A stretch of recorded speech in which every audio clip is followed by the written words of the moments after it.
Morning, Bob. Morning, Corbin. How are you doing today? I'm doing good. Good. Got your coffee? I got my coffee. Little cuppa? Oh, yeah. Yeah. So what's up? Well, not too much, man. Getting ready to head down south here soon. So Okay. it'll be fun. Awesome. A lot of driving. So hopefully next week is probably going to be a little bit different. Might be a solo episode or two. Yeah. Hopefully we'll have maybe a guest or two lined up. We'll see how it all shakes out. I hope so. Whatever it works out. Yeah, it should be good. Things are well on my end. Good. The RV is sold. Good. Well, let's see. Paperwork is this afternoon. Then it'll be done. Okay. But feel good to get that off of my driveway. Yeah, no kidding. I saw it here and was wondering. I was like, I wonder if he sold that or not. Yep. Nope. Just hopefully finish up today. Good. So, Good. yeah. So let me see. What are we going to talk about today? I think we're going to hit. We're going to talk about animals a little bit. Yeah. And try to hit some deep subjects here. Yeah. So let's see. I'm a pet owner. Are you a pet owner? Yes. That's right. You've got a couple little dogs. Little ankle biters. Oh yeah. I have a cat and a dog, and we used to have two cats. One of them passed away when she was like 3-4 years old, something like that. Okay. We were trying to do a diet change on her. She was a big plumper, and then she didn't make the transition from store-bought to raw food very well. Kidney shut down and blah blah blah. So, wow. Yeah, it was. I can see it the other way around, but not that way. It was kind of weird. Like she just stopped moving and started hiding away, and then everything just kind of like tensed up. And this was a decade ago or something like that. But it is what it is. Yeah, I mean, you just never know. Freak stuff, man. Yep. But her brother is still with us, Knox. Okay. Knox Harrington, the video artist. Indeed. But so he's 16 years old now, and we actually got them, the pair, prior to having any kids, and so he's kind of our longest lived member of the household that isn't my wife and I. Yeah. And the longest lived moocher. There you go. Absolutely the moocher. That's most pets are moochers. Getting old, and I'm pretty sure he had a stroke. Okay. So it seems that like the left side of his body is a little bit weird. Okay. Doesn't hear very well or notice stuff. Sometimes ends up like spinning in circles because he's like off balance. If he's walking down the hall, like his back end just kind of goes all over. He doesn't like follow a straight line anymore, so his balance is really funky. Has trouble. Our bed is maybe 1.5 foot off the ground, something like that, and that used to be easy for him to get into, and now it's just like a howling struggle some days. Is he pretty cool with you picking him up and hates being he's never liked being picked up. So he's not really one of those cats that's like, I'm gonna come in here and chill with you. No, he's been living in our bedroom for like 6 years, and like that's his little world, and not interested in anything else. Hates the dog, he's a weird cat.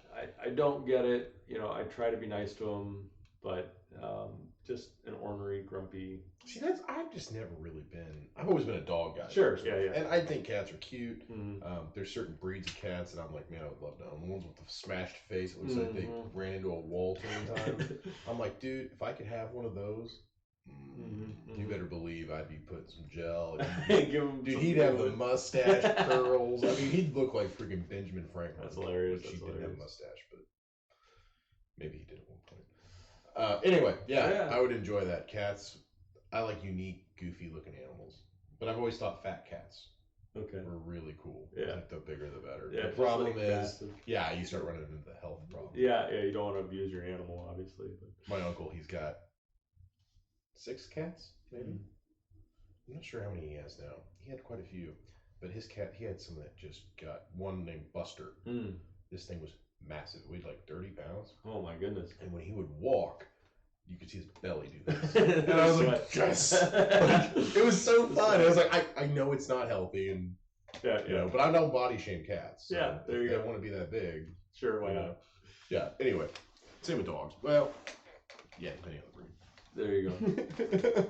So yeah, I don't know. The thought that's been coming up lately has been the whole, how do you help a cat through the final door of life? Like how do you help them to the other side, do the whole euthanasia thing, and part of it's thinking about the ethical. I mean, I don't feel like I'm doing something wrong, but like there's definitely a process that you have to go through to be like, okay, when's the right time, and yeah, how do you make that decision? Because this isn't something, you're killing a living being that's been with you for a long time. A long time. Yeah. So what are the emotions there? My kids aren't very attached. I kind of brought it up to them. They're all like, oh, okay, maybe that'll come. Well, that's a good response. Yeah, it's the easiest response you could have gotten. Yeah, I think part of that's just because the cat's been in our room, my wife and I's room, for so long that it's not like it's a family friend that they see around. When they do see the cat, they're like, wait a minute, we have a cat. Oh yeah, we do. You know what I mean? The cat's outside your bedroom again. In order to see the cat, they need to be like invited into the bedroom to begin with, and even then, the cat always hides under a dresser or something. It's just not a very kid-friendly animal. Yeah. Just angry at the world. Pissed off cat. I know, it's very strange, but whatever. Yeah. So. Yeah. I don't know. You've had animals, right? Yeah, we had a dog growing up named Lefty, and he'd always point with his left paw. Okay. He's a German Shorthair Pointer. Okay. And he'd shake with his left paw, like he's just a left-handed boy. No wrong in that. He lived to 22, and for that dog, he was large for a German Shorthair Pointer, and the whole idea of him even living that long is crazy. But he was a healthy boy until he got a little bit older, and I would say probably the last 2 years of his life were pretty miserable. He would act like he'd walk around the house and act fine and hang out and do good, but he had like cancerous tumors on him, and then he had we think it was arthritis. Could have been tumors too or something. Who knows what was causing it? But he acted like it was arthritis. Like he was stiff as a board half the time. And then I had this adult-sized beanbag chair that I got in high school. It's just a huge beanbag chair. Well, he commandeered that sucker and turned it into a dog bed. Sure. Yeah. So, and it was cool. It was cute to watch him. He'd curl up in there and walk around 40 million times and then lay down so he would do that, and then he'd try to get up, and he couldn't get up, and he'd just be shaking uncontrollably. So you'd have to go and wrap your arms around him. I mean, he's a big boy. He weighed like 70, 80 pounds, so it wasn't like, it wasn't easy to pick him up, but you had to go in there, get him, pick him up, and he'd stretch his legs out and then just stand there and stare at you like, I'll get going here in a minute. But eventually that got to the point where it was like he was whimpering when he was shaking. It was just bad. It was a bad deal. But It was like, we've had him my whole life almost. Yeah. So kind of the member of the family that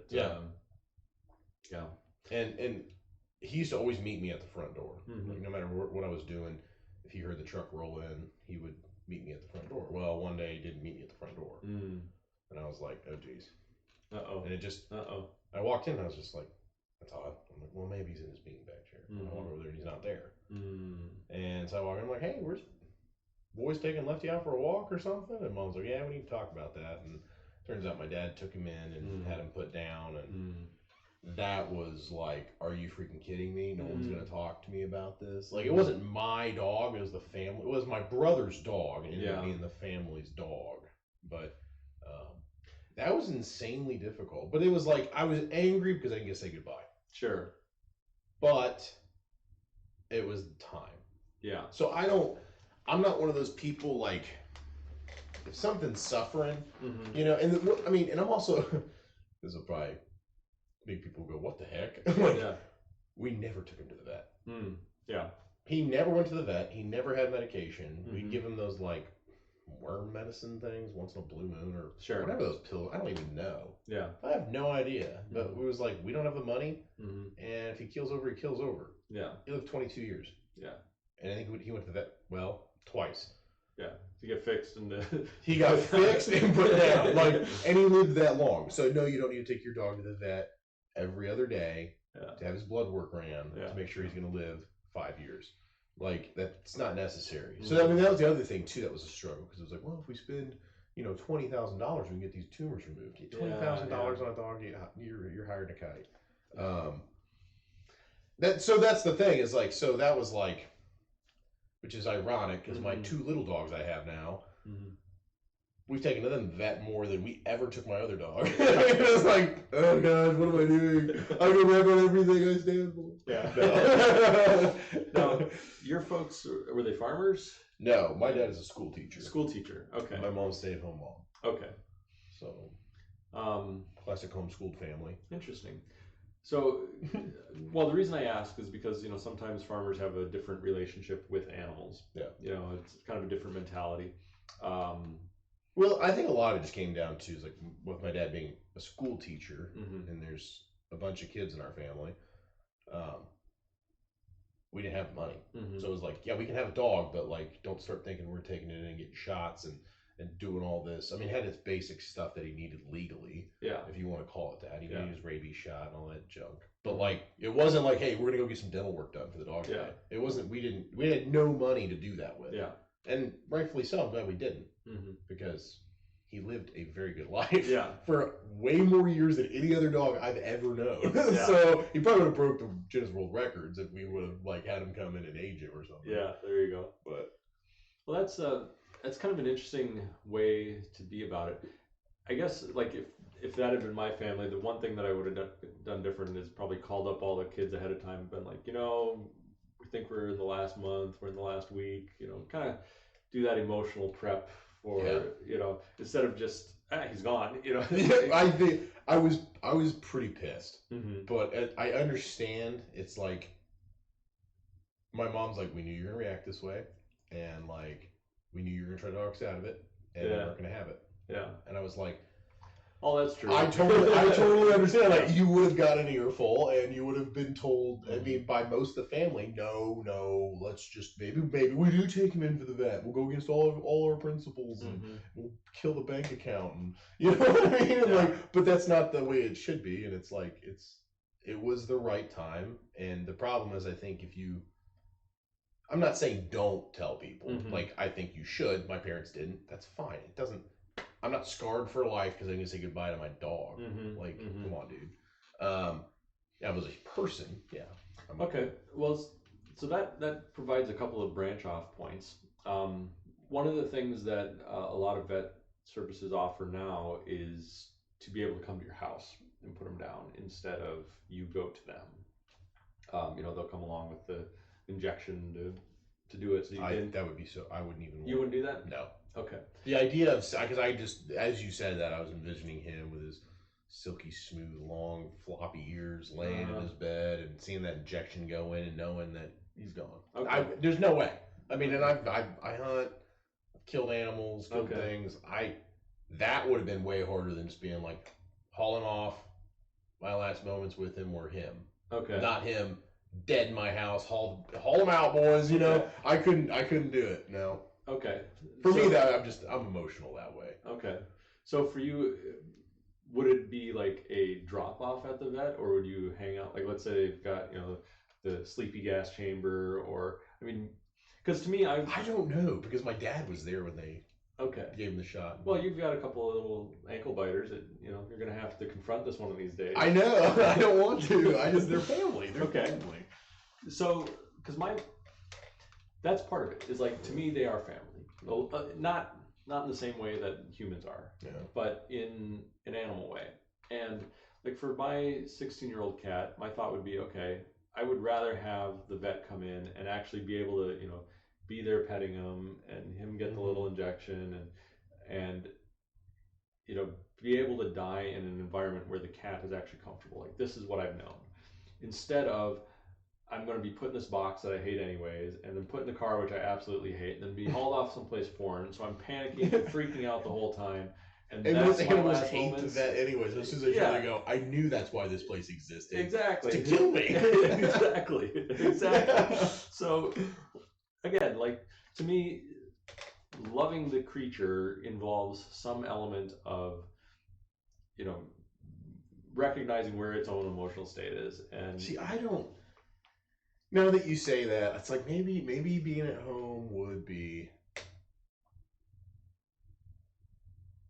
I just don't know. I wouldn't. I mean, you could always do the old yeller, you know, take it up.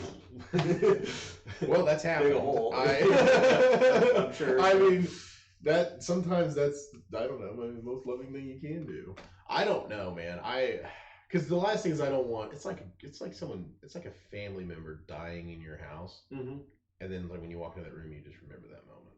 Yeah. It's almost like I'd want some separation of like, there's his dog bed. Oh gosh, I'm reliving the killing of my dog. Yeah. You know what I mean? Okay. So and then it's like, let's do that at the vet. So every time I drive past that vet, you can be angry at that guy. Dog. No pun intended. Yeah. But yeah, I don't know. I think that's what the way that I see it is like when I see his dog bed, or I envision that, I wouldn't want him dying there. Okay. It's like, let's separate his death from this spot that was so cute. Yeah. You know what I mean? It's like, there he is. You know what I mean? It's not like, oh, there goes the needle. Ah, there he's going off. You know what I mean? Like, I don't know. For me, it's the mental aspect of that that I wouldn't want that memory in my house. Okay, so that's interesting. Especially if you're very close. It's one thing if you've got a cat that's like hates you in like this weird way. Like, I'm not saying your cat does, but it sounds like he just doesn't like anybody. Yeah, he doesn't like anybody. I think that's a little bit different than someone like a dog that's like used to steal my pillow at night. Yeah. Like would crawl into bed and push me out of the bed. I'd go sleep on the couch and I wake up and he's on my bed, sleeping with the covers over him, head on my pillow, like a person. Mm-hmm. You know what I mean? Like, we'd go back and forth on that. You know? So that's where I'm like, he's kind of like my brother, you know? Yeah, and I feel that way about the dog, you know, that we have. And for us, you know, even there, well, I always take the emotional, or I'm trying to take the emotional perspective of the animal. And again, for me, it's like the surroundings. And okay, if I've got, you know, the one bed or something, like maybe I have to get rid of that beanbag chair or something so that it doesn't keep reminding me. But you know, I don't know.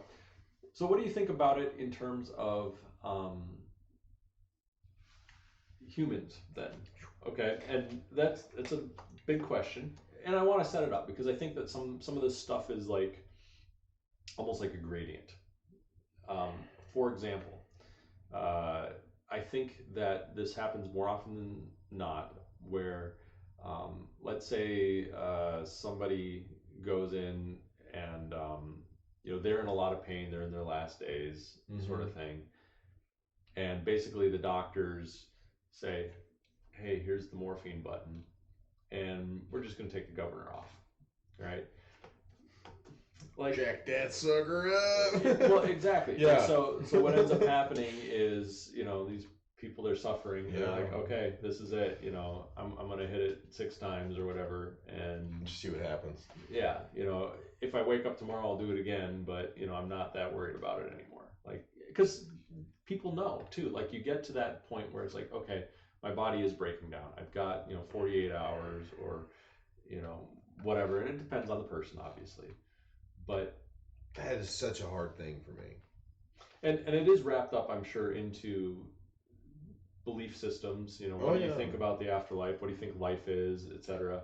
See, like so I come from the standpoint of like nobody should kill themselves. Mm-hmm. There shouldn't be a part of that, and I don't think you should. Like the, you know, what is the assisted suicide thing? Mm-hmm. It's kind of like it tweaks you a little bit. It's starting to get in there. Like, okay, is it suicide if someone else kills me after I ask them to kill me? Yeah, it technically is suicide. Yeah. So I'm against that. Mm-hmm. The problem is we can get into this this could get hairy really quick, like hairier than my legs. Yeah, there you go. You know what I mean? Like, no, I mean, it's just, I don't know. Let me hear your point of view and let me think on it. Okay. Because this is one of those things where I haven't thought about it too much and it's really easy for me to go, no, that's just wrong. I'm not going to say that. Well, I probably might say that. That's just wrong. No, you shouldn't do it. But I'd like to hear your point of view on it and actually chew it over just a little bit. Okay. So my point of view is fairly heavily influenced by my brother. So I have a brother, had a brother, I don't know how to refer to it. Had a brother, he was 14 years younger than me. and no, sorry, 13 years younger than me. Forgive me. And he developed kind of a bipolar sort of disorder, and so he would be manic and depressive. Now, for many people, when they're bipolar, you get the manic phase is almost like a happiness. There's a lot of energy going on, and they'll describe it as a very positive experience. And then obviously the depression is like, oh, I feel miserable. You know, I'm getting guilt feelings, et cetera, et cetera. For him, the manic phase, I think, ended up so manic that he would end up, you know, hallucinating or delirium or that sort of thing. And I'm pretty sure that most of the time, those sorts of experiences for him, you know, obviously, you know, he grew up in a Christian family, but they were disorienting, and he didn't have a way to kind of place them into like my reality, my eschatology. Like, how do I understand the world? No, I'm hallucinating. Why are all these things appearing to me? Why am I disappearing into these other worlds and coming back? So for him, the manic phase was equally as tormenting, if not more so, than the depression phase. And it would cycle back and forth a lot. Did he have to take any medication for that, or did he self-medicate in any way? He tried all kinds of different medications. He tried doing different light therapies and, you know, brain stuff. He tried all kinds of different things to help him out. He actually blamed, he had a little bit of marijuana use, and he blamed that for kind of triggering whatever this was. Now, really? Yeah. That surprises me. Yeah. So now, with my understanding of reality and how I view things, it actually fits a lot better now. Like, I can look at it and be like, oh yeah, I get this, what he's going through. And I would be able, I'd talk about it in a different way, because our medical establishment does not understand anything approaching spiritual stuff at all. And well, I mean, yeah, just slap a pill in there, bro, and get me rich. That's exactly. The medical field's a joke. So, you know, my approach to it would have been more like, okay, this is actually what you're experiencing and why you're experiencing it. You know, it has to do with the nature of reality, the nature of consciousness. Here's how you can approach these experiences and actually continue to live a functioning life. It's not that you're broken, it's that you're tapping into a spiritual dimension that most people are not, but is actually there behind everything for everybody. You know, if we lived in, say, like the Amazon, you'd be handed over to the shamans who would train you how to be a shaman, because you've got whatever this natural thing is where you're seeing the other side of reality a lot better and more clearly than anybody else, and doing it, you know, naturally. So was he seeing things that were like, it doesn't sound like it was a pleasant experience for him. No, it wasn't. I'm sure there was a lot of just torment with it, and some of the torment can be like, nobody else is experiencing this, so what the hell is this? Like, how do you get that intuition of like, or how do you even explain that? Yeah, like, well, it gets down to the basics of like, what is real? Okay, so if I saw like a purple elephant floating through the room, as far as my conscious experience goes, that thing's real because everything happens in my conscious experience. If a purple elephant shows up and I'm like, holy cow, how did that get there? Like, to me, my subjective experience is that is as real as anything else. But then I can turn to you and say, hey, do you see that purple elephant? And you say, no, I can't. You know, there's nothing there. And then you start telling me a story about how that's not real, and I'm like, but it's as real as anything else, because the only way that I experience reality is through this conscious experience. So if it's showing up in there, as far as I'm concerned, it's real. Like, and someone who is seeing that, or someone who's experiencing that, you wouldn't want to be like, you're crazy. Yeah, that's not going to help anything. But because you don't understand. I mean, especially when people are having, you know, like, well, with that, you're having, you know, you're depressed. Yeah. Or you're not depressed. You're like super thrilled, and then 5 minutes later you're depressed. It's like, that's not something I can understand. So I don't know. That's wow. That's deep. But it gets really into like the Western society treats, and I'll call it consensus reality. You know, those things that we share in common, those perceptions we share in common. It says consensus reality is the only real thing, right? But at the same time, there's actually like a hidden lie in there that we overlook. And that is that there's a lot of reality that's not consensus. For example, you have thoughts, feelings, emotions that I don't feel, that nobody else feels. I have that. So there's this entirely subjective aspect of reality that is it's 100% subjective. And we overlook that and we say, okay, so you can have these sorts of subjective experiences, but as soon as you're seeing purple elephants, now you're crazy. Like, and it's like, so there's this weird, like, we don't treat reality right, and then we label the things that we don't understand as crazy, or that's your problem or whatever. And how many people are caught up in mental institutions that are having, as far as they're concerned, real experiences that they just don't line up with consensus reality, so we don't know what to do with them. We're like, I don't know. Yeah. We're gonna lock you away because we don't know. Yeah, but wait for Johnson & Johnson to come out with a good shot. Yeah, exactly. They might kick you around a little bit. I mean, that's all. That their only solution is, let's just drug the crap out of this guy, and let's just use some experimental stuff. Basically, what the heck? You know what I mean? I'm all against the whole, like, I'm not anti-vax. Yeah. But I'm not pro just get vaccines for everything, and I'm also not pro just take drugs. Yeah. If I've got a bad enough headache, I'm gonna take some ibuprofen or Tylenol. Like, I'm not that kind of guy. But I don't just take it every day. Like, oh, my back hurts, I need to start pounding ibuprofen. Yeah. Like, there's a use case for everything, but I think every time I've gone to the doctor, like, for instance, I went to the doctor and I was having, like, tendonitis problems in my elbow. And I Google searched it, WebMD'd it, all this stuff. So I went in, talked to this doctor.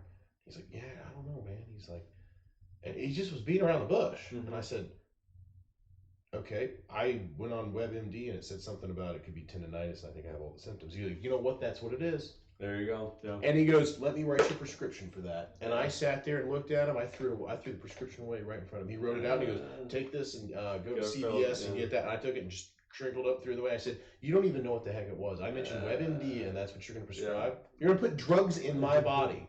So much really caring about your patient, doc. And the problem is that's a lot of doctors.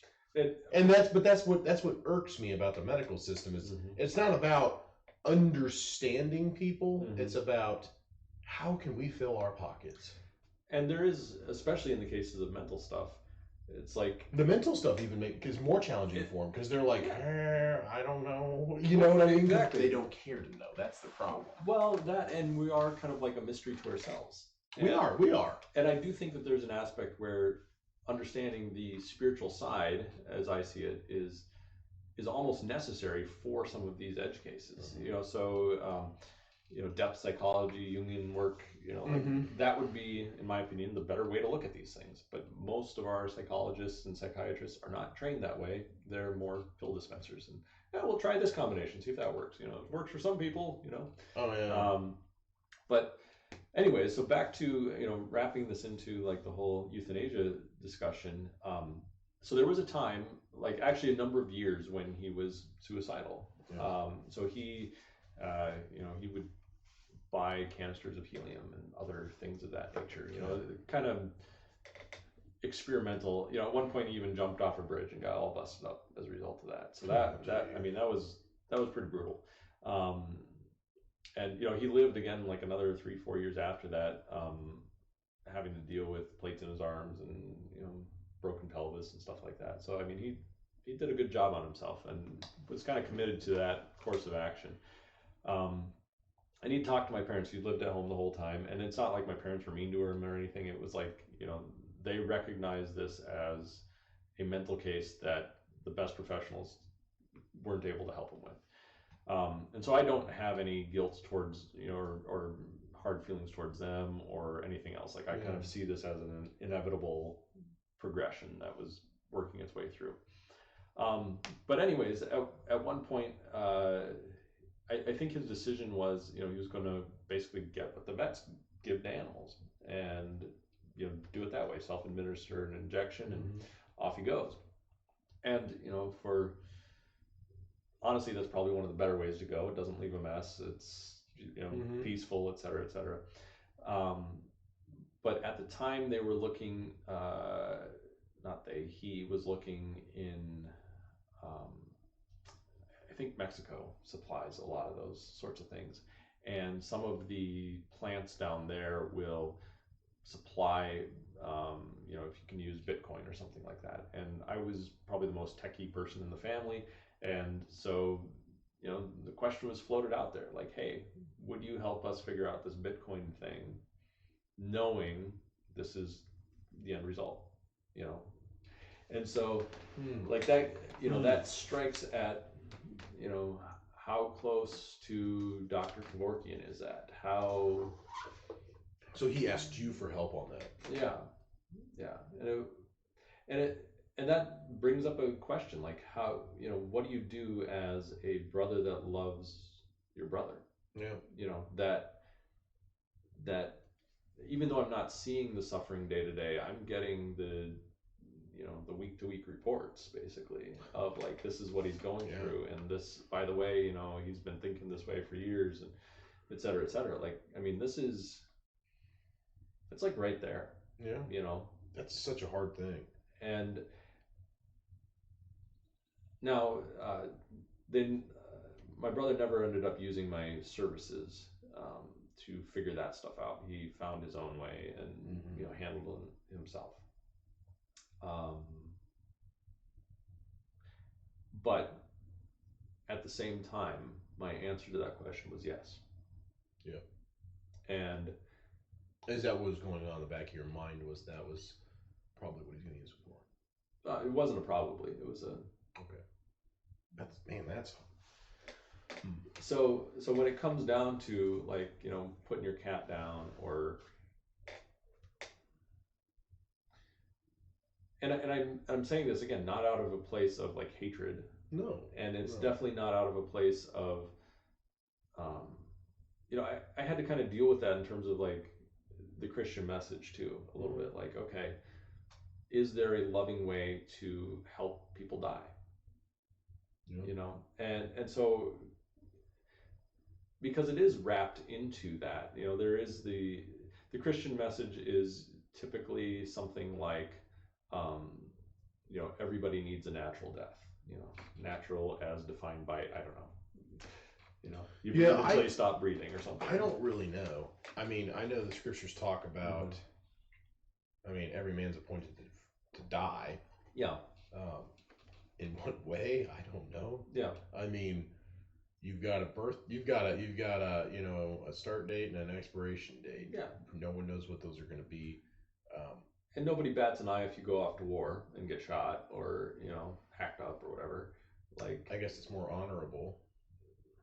Yeah. Maybe. I mean, that's what we view in society. Sure, yeah. You know, I don't know about.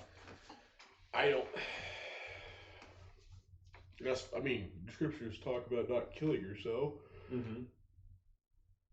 But when it comes to like people suffering, and it's, I mean, the only thing that comes to mind is like, you know,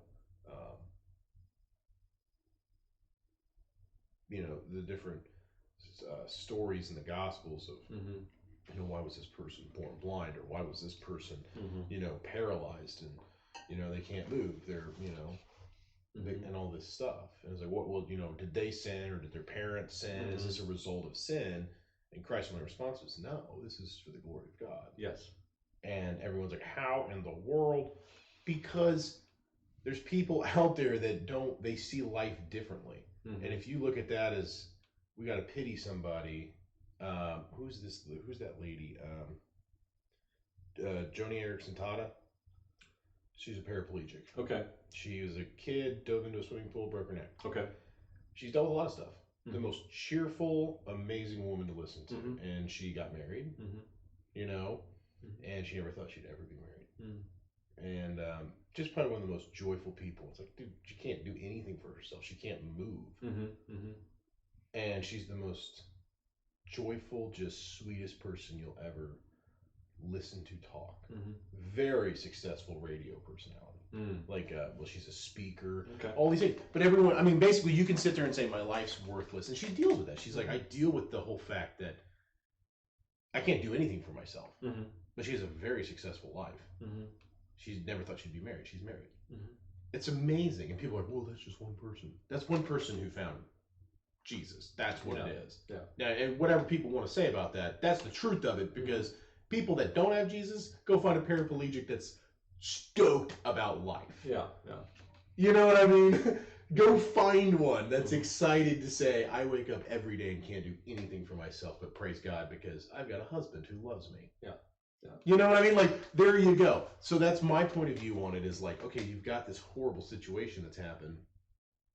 Do you find, it goes kind of back to our last podcast at the end of it where it was like, what is your purpose in life?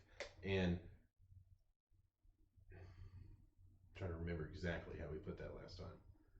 If you don't have, there's not deeper meaning to life. These things aren't going to satisfy. You have to have things that satisfy. Yeah. And there's plenty of people out there who are blind and happy as can be. And everyone's like, just the glory of God, that makes no sense. His glory is wrapped up in, it's not whether or not you can see. If that's life to you, okay, but what happens when it's taken? Oh, my life's over. Okay, well, life was pretty worthless if it's just about your eyes. Yeah. Or just your hands. Yeah. Or don't you have relationships with people? Yeah, but I'll never see my wife again. There's a lot of people in this world who don't even have wives. Or never, never met their parents. I mean, so it's like, what is your reality wrapped up into? And if it's not in something that's going to fulfill, then yeah, that's worthless. That's dumb. Yeah. You know what I mean? Like, then give up. You know what I mean? Yeah. And that's the thing is like you see that, and that's so like that's why I struggle with the thought of like, man, someone is suffering greatly, and if they want to go, or if a doctor's like, hey man, here's the morphine button, crank that to 10, you're gonna be dunzos, and I'm gonna go in here and grab a cup of coffee. Yeah, yeah. And I'm just gonna set it here. Don't crack it to 10. Yeah, yeah. Unless you really want to go. You know what I mean? Like, he can sit there and play this game, and it's like, I don't. For me, it's a no, but I wrestle with the no because it's like, man, if someone is just, they're dying, and they're struggling, yeah, and things are not getting better. What do you do? Yeah. And that's the hard part for me. It's not just the fact that it's like, man, I can't walk. I should probably kill myself. Oh. Okay, that's different. And even I'm not saying you're not living in chronic pain every day. Yeah. There's people, the lady I was just telling you about, she lives in pain every day. Yeah, it's not an easy thing just to sit here and have a blanket statement without sounding like complete. I don't think you can make I don't think you can make rules about it. Like, that's the tricky part too, because suffering for one person is relatively easy for another. I mean, we even see that in our own lives. Like, if I get a splinter, it's not that big a deal. My kid gets a splinter, it's like the end of the world. And so you grow through, whatever suffering is, right? And you understand, like, okay, as an adult, you're going to have different thresholds and different understandings.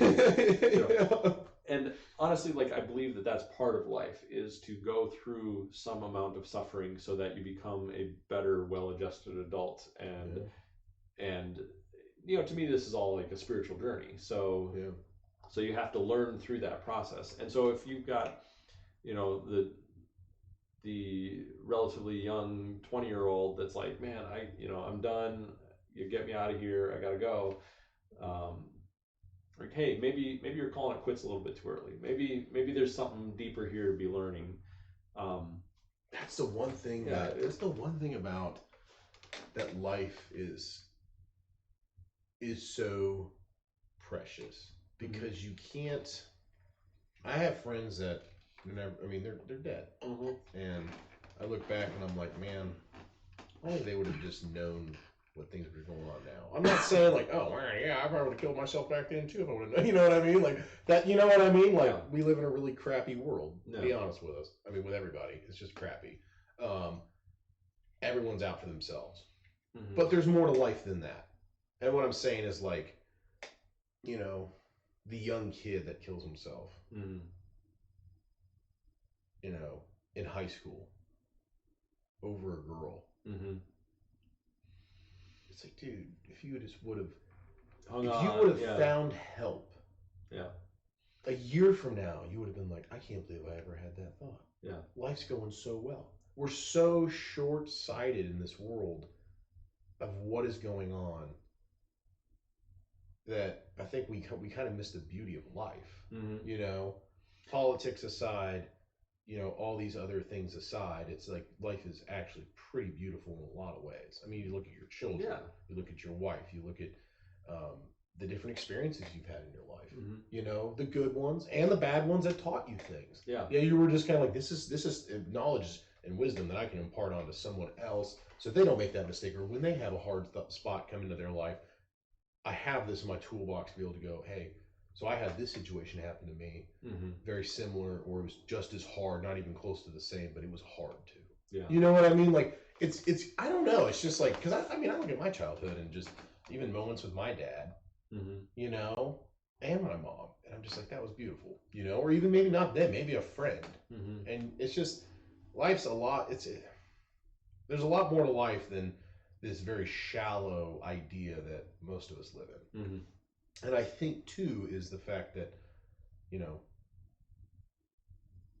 I totally lost track of what we were talking about. It's okay. I got on this rant and then my mind went blank. So that's all right. So I'll let you finish talking because I just lost my mind. Let me extend the story a little bit. So this is an interesting part of what happened with my brother. Yeah. Okay. So he ended up acquiring these barbiturates or whatever it is from Mexico, and ended up injecting them, and died peacefully in his bed. Right. As a side note, my parents found him the next morning, basically, and they took care of everything as far as funeral, and I think they had to have the police come over and look at it and blah blah blah. There's a lot going on there. Yeah. I have a minor regret that I wasn't able to come and see the body. This was about an hour away from here, so I could have made the trip. I would have made the trip, but I can understand why they would not have wanted me to, and kind of chose their own path as far as that goes. Yeah. But it's kind of the same thing with your dog. Like, that's not a decision you had to make. Yeah. It's like, but I think it was the best one for you. Yeah. You know what I mean? Like, I can't fault them for caring enough to make it hard, and it's not like that's an easy decision. No, even for your parents. Yeah, to be like, let's deal with this, and you know what I mean. Like, you can't be mad at them. And it's their call. It's their call. Yeah. I mean, it's their kid. It's their house. It's I'm the brother, but that was definitely their call. So one of the things that. And this led to my own kind of spiritual evolution, because, now I'm confronted with death directly in my family. I had lost a cousin before. I've lost, there was a friend on my soccer team, had kind of a tragic death when he was a younger gentleman. And so I'd always pondered these things, but now it was like, this is in my family. I haven't even lost my grandparents. They're all in their 80s and 90s now or whatever. I mean, so they're old, and which is pretty rare for somebody my age. But now it was like, this is an immediate thing. Whatever reality is in that moment, it just got condensed down to, who are you? What are you? What is my brother? What does that relationship look like? Etc. Yeah. And I knew, again, through years of watching this, that the kind of traditional pharmaceutical industry was not helping. There was no answer there. There was always the curiosity, though, in the back of my mind about the whole psychedelic world. Like, what is that? This is something that, I grew up enjoying, basically psychedelic rock, whether it's the Beatles or Pink Floyd, Had you ever taken anything or done anything before that? Nope. So this was always in the back of my mind. Okay. And I also always had the question, would they have helped him? Could they help him in his struggle right now? Maybe help him navigate some things. Yeah. They're illegal, but everything that I hear from, trip reports of other people and the experiences that they have, it seems to be, it could have been a helpful thing. And the other weird part too is, like, it seemed to me to be like one of these stones unturned. Like, we looked in all these other different routes. Yep. At some point it's like, either, death or do something illegal. What are you going to do, right? I mean, it's illegal to burn a city down, but people do it and don't get arrested. Yeah. So why can't we we're looking at trying to save a life here, and these people are looking at trying to destroy. Yeah. So I'm not trying to bring that into it, but that's the stupidity of it. Yeah. And I 100% agree, because my grandmother went through some She went through hell and back. Yeah. And I watched that happen. I watched her go through that for years. And I watched doctors who should be taken out and just hung higher than a kite because they're just idiots. Yeah. And I'm sitting there going, I'm not even a learned man, you know, and I know what you're doing is killing her. Yeah. And you're lying to her, taking 50 different types of pills a day, and her life is not improving. How about we go back to the drawing board? Yeah. That's not called practicing medicine. That's called you just gave up on medicine and you're collecting a paycheck. Yeah. So anyway, sorry. I've got a strong opinion about doctors because of the way they treated my grandmother. Yeah. Yeah. And I think there's many people that are more on that holistic side of things now. Because of that. Yeah. Because like there's one thing, like she had fibromyalgia. And I'm sorry, I'm not trying to piggyback this conversation. It's all good. I get worked up because she had fibromyalgia. She had like arthritis real bad, all these things. And she ate a lot of sugar. What flares up fibromyalgia? Sugar. Yeah. Carbs. Why can't these doctors refer her to a dietitian and get her off the carbs? You can Google search it and it'll tell you fibromyalgia. What's the #1 cause of fibromyalgia? Flaring up, at least. I'm not saying you can cure it, but you can stop the flare-ups. Sugar. Yeah. And she'd be pounding sugar all day. Yeah. She was very unhealthy. Yeah. And it was like when she go to the doctor, they're like, well, we're going to try this new medication for fibromyalgia. How about the new medication just be, we're going to wean you off sugar. And then when she was in the nursing home, everything they gave her was like Yoplait yogurt. Yeah. Everyone's like, yogurt's healthy. It doesn't take a rocket scientist to figure out it's got 50 grams of sugar per little container. Yeah. Oh, do you want some sweet tea? Yeah. Sweet tea. Yeah. Yeah. It blew my mind. And I'm going, she is absolutely miserable. She can't function. Her kidneys are shutting down. All these things. It's like, don't nursing homes have dietitians? Yeah. Yeah, but we try to make them comfortable and give them what they want. At this point, they don't know what they want because they've been told for the last 30 years that eating a low-fat diet with a retarded amount of sugar in it was healthy. Yeah. I know they're stubborn, but sometimes you need to give them what they don't want. And that's called a healthy diet. Because, once they're weaned off that sugar for a week or two, they're going to feel so much better. Yeah. Anyway, the medical world, like I said, if I ever got cancer, you better believe it, I am not going to a doctor. Yeah. I'll never even know I have cancer. I'll just be like, man, there's something wrong. We're just going to wing it. I'm going to drink some more coffee and call it good. Go mow the grass or something. Like, they're like, man, you're dying of cancer. We could get you into chemo. And I'm like, just put a bullet in my head. Yeah. But I'm not going and getting treatments.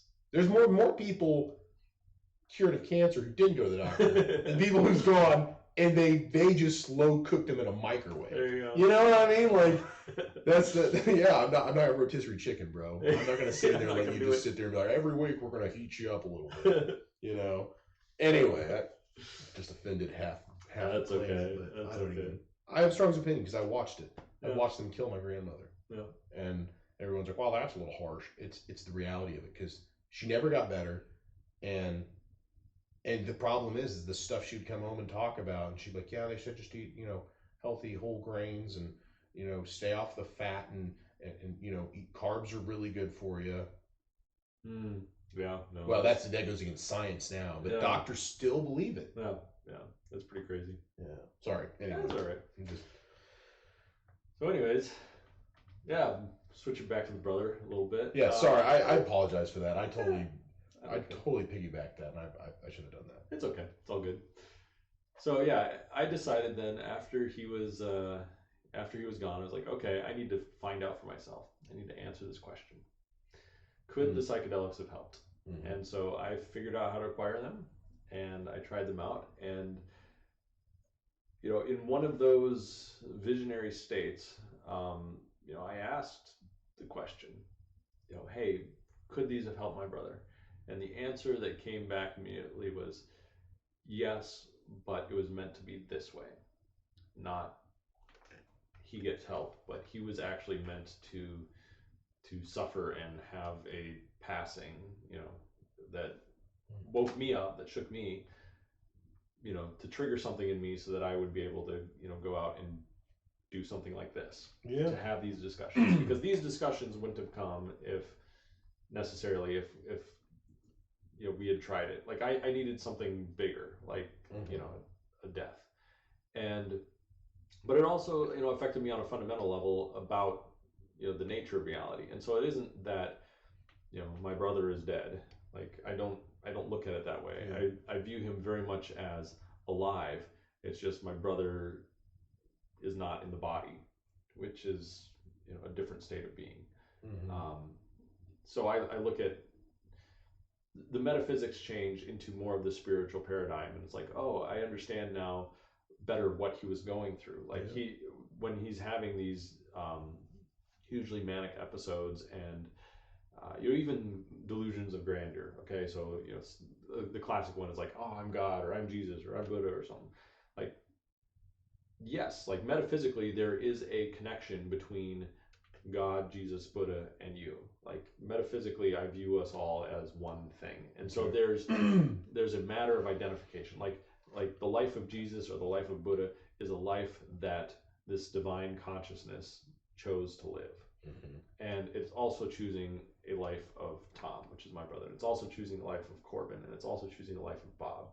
And the lives are different vastly, but it's closer to how invested in the dream you are. So the life of Corbin might say, no, I'm not God. I don't have that. That's not me. Whereas the life of Jesus would say, yeah, I and the Father are one. I am God. And the difference between those two is more a sake of like how much memory or access to that spiritual side of the plane do you have. And if you were to have a deep spiritual experience, again, it's not like you go someplace. It's not like the body of Corbin gets picked up and put on a spaceship and flown out to someplace different. It's actually an internal process where it's like, oh, I remember that I'm actually like creating this reality on the fly for myself to experience, and so I am like deeply connected to the divine, just like everything else is. Like there's nothing where that connection is lost, and that includes even the most horrible demonic realms. Like there's still that connection to the divine that is there, and they're just deeply, deeply lost in whatever the dream is and totally separated. Like, oh, I am totally not divine. I'm totally demonic. I'm. So in that, just a side thing, I just had this thought, and I want go ahead. While we're in this. So I'm still trying to understand exactly all of that. What is the demonic in that then? So when people see terrifying horrors and demonic things and are haunted and all of these things, if it's just your consciousness, what is that? So where does it even come from, though? Yeah. Like, where does fear come from? Good question. So I guess what is evil? Yeah. Well, okay. So I ascribe to kind of a non-dual perspective. Okay. An easy metaphor for that in our reality is something like a magnet. Okay, so the magnet has a north pole and a south pole. You can never, like if you cut a magnet in half, now you have two magnets, both with a north and a south pole. The point being, you can never, the north and the south must exist together. You can't have one without the other. You can't have just a north pole magnet. If you try to cut the north pole off, you end up with another north and a south pole. Like you can't separate the two from each other. In the same manner, you can't separate good and evil from each other. In order to know what good is, there has to be kind of like the corresponding evilness to it. So like when you die and your spirit or your consciousness goes, where does it go? It doesn't go anywhere. Like so anywheres, places to go are part of this dualistic reality. So it's a. So you just kind of fall asleep and never wake back up again, and then you just don't have so whatever your spirit consciousness is just kind of vanishes? No. It's more of an internal thing. Okay, so like for example, if I was to ask you, where does a thought come from? Like what's the direction that a thought comes from? Right. I would say a lot of it has to do with experiences, things that you see. Yeah. A lot of times, thoughts are things that you're driving, and it's like I don't know. Yeah, they don't. They don't have like a location. Like they don't come from the top of your head. Okay, I thought you meant like when you see something, what it reminds you of something. That's where that thought came from. No. I thought you were like you're talking like actually where is it? Phenomenology, like where in your body does a thought come from? Like we think of it in terms of like it's in my head someplace, but where is it actually generated from? Like where is that source? Right. Yeah, that sounds like a mystery. Exactly. We understand the brain, but reality. We don't understand the brain. Exactly. So we have these things called thoughts that kind of show up. What I think happens with death or with like a deep psychedelic trip is something like consciousness. Our perception, instead of being focused on the outside world, it actually turns inward and goes back towards whatever the source of thoughts are, the source of being. That I amness inside of us that says, oh yeah, I actually exist. It kind of turns around and focuses in on that. And that thing doesn't exist in space and time. It doesn't exist in this 3D world that we inhabit. Interesting. It is actually, it's kind of like, the place where north and south and the magnet meet. It's like the equivalent of a black hole or singularity. Like it's the portal to counter space, if you want to call it that, like the opposite side of reality. So we're kind of stuck out in this reality. So is there evil in that reality? Since you have to have the polars? Yeah, so that's also a good question. I view it a little bit like layers.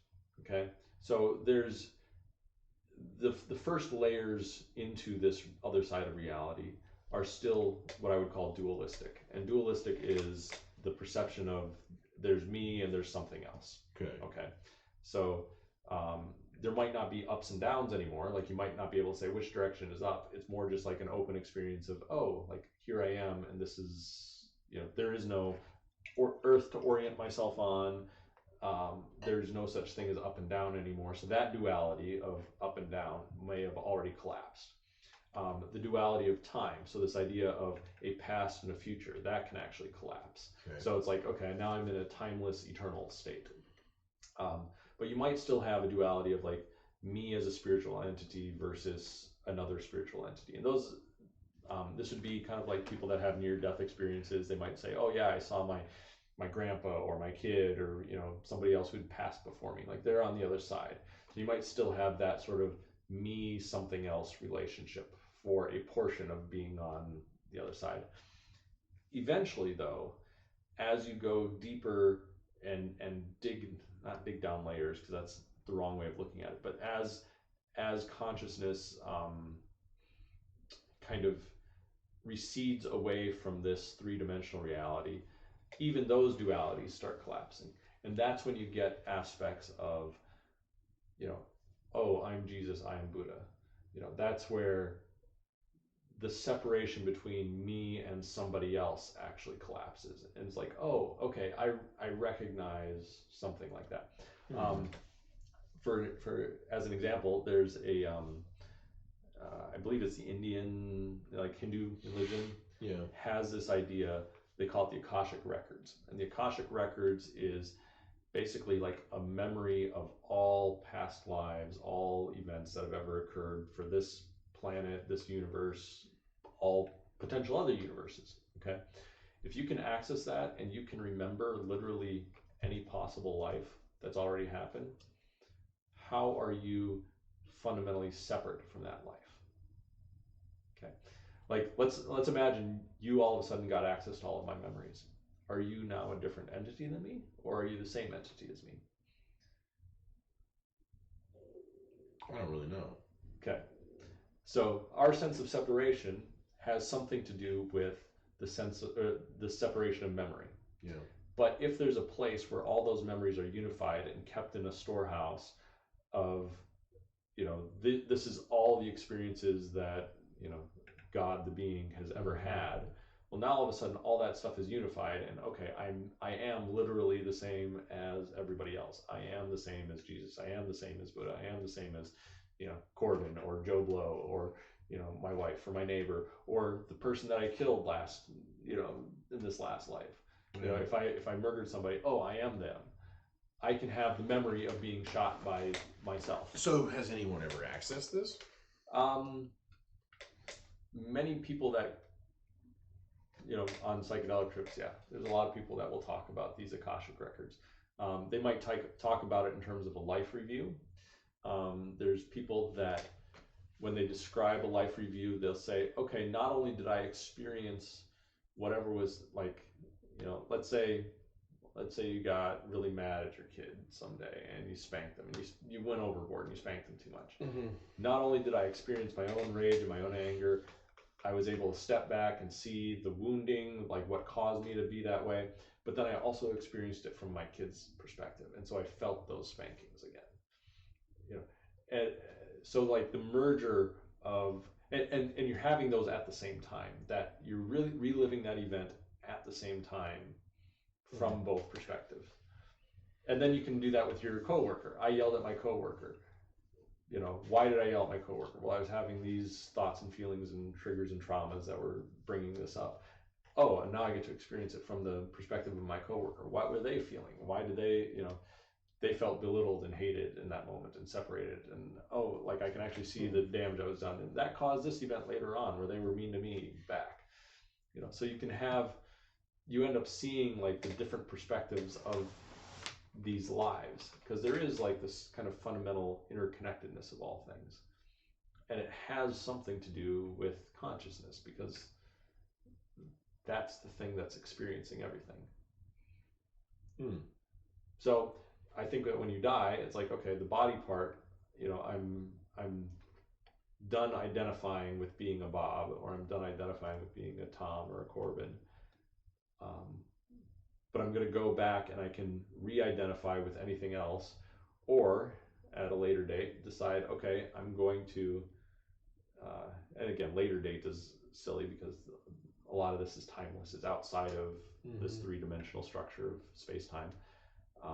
It's like, oh, I'm going to have another set of experiences and learn some more lessons and condense down into a body, mind, form complex and go and live life. And you know, have a bunch of experiences and an adventure, and you know, this time around I'll be a banker, or this time around I'll be a horse, or you know, I mean, like anything, you know. Interesting. Yeah, it's very mind blowing, you know. So it's very complex. It's both complex and also very simple. The simpleness of it is, there's only, well, let's put it this way. So here's a doctrine about God. Omniscience, right? Or omnipresence, being everywhere, or being all-knowing, right? So these are attributes that the church has long said, hey, God is these things. Imagine God then as an all-experiencer. Anything, anyone, or any being, anywhere, for all eternity. Okay. Anything that has been experienced is being experienced by something divine that is eternal. And not only that, it is being remembered by this eternal thing. Okay, so just like you have memory, just like you're having experiences, now instead of saying, hey, that's Corbin having those experiences, imagine that's the divine thing having those experiences. Okay. If God is omnipresent, then not only does he have to be having your experiences, he has to be having my experiences and my kids' experiences and the birds and the bees experiences and my dog's experiences. You know, you go down the line, everything. And if you get to that point, then it's like, well, the only thing having experiences is consciousness. That's the thing that says, I'm alive, I exist. That's where thoughts and memories come from. That's where expectations of the future come from. That's where all your senses report back to, you know, your smell, your taste, your touch. Like, that's the quote unquote ground of being. That's what's there. Is there a name for this? For this idea, this set of ideas?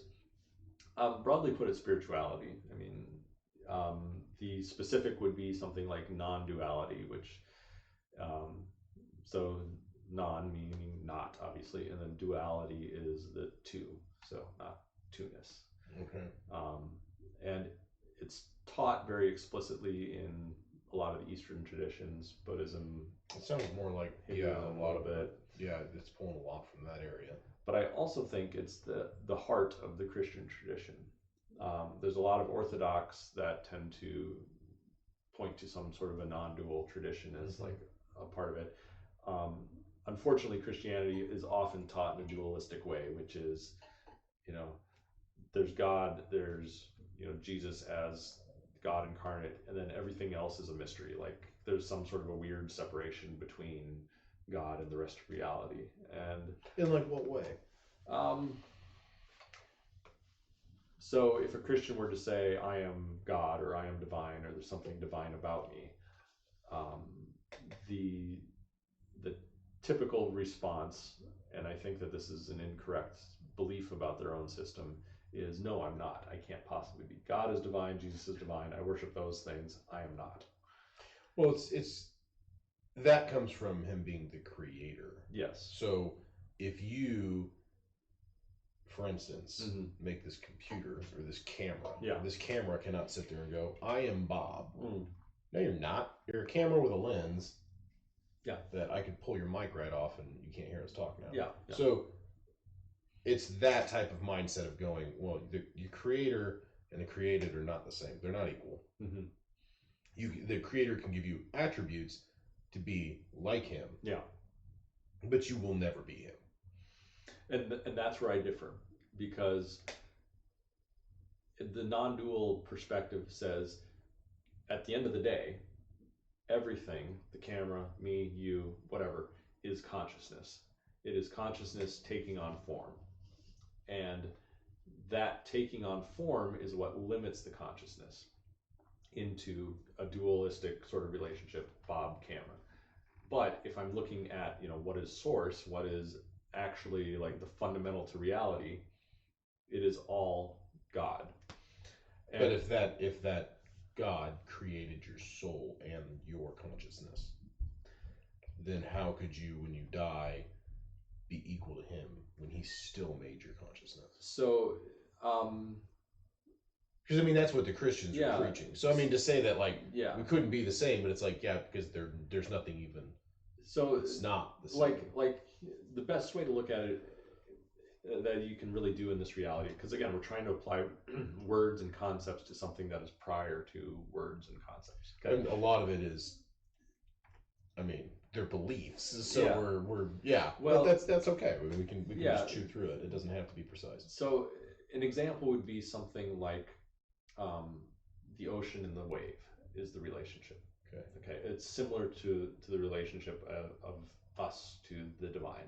So the divine is something like the ocean, and what an ocean does is it waves. So oceans have waves that sit on top of them.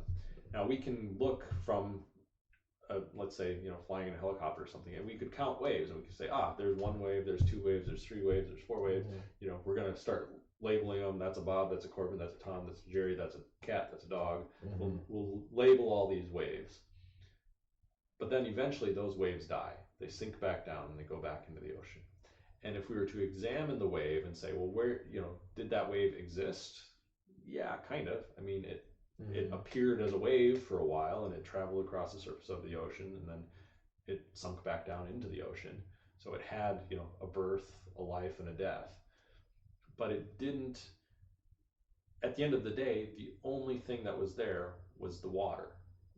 That's the divine thing. The only thing there was the consciousness, the divine spirit that came up, it took on a form, participated as a wave, and then sunk back down again. So but that's assuming that it's.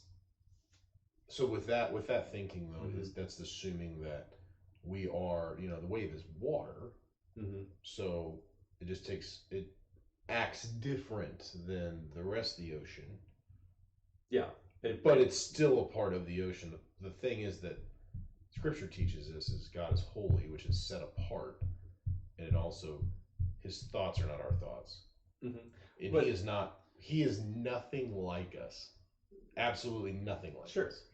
100%. So I'm coming from a Christian perspective of, so like,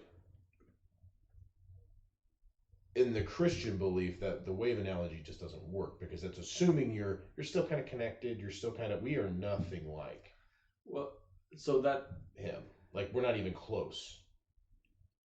yes and no. Because let me see if I can iterate on what those differences well, I'm are. just saying, if we're basing everything off of the scriptures, Yeah. I mean, he is set apart. He is so different. His ways are not our ways, is what it says. Yeah. So which, if that means everything he does is not the way we would do it. Yeah. Because we would be like, if I was God, there would be no suffering.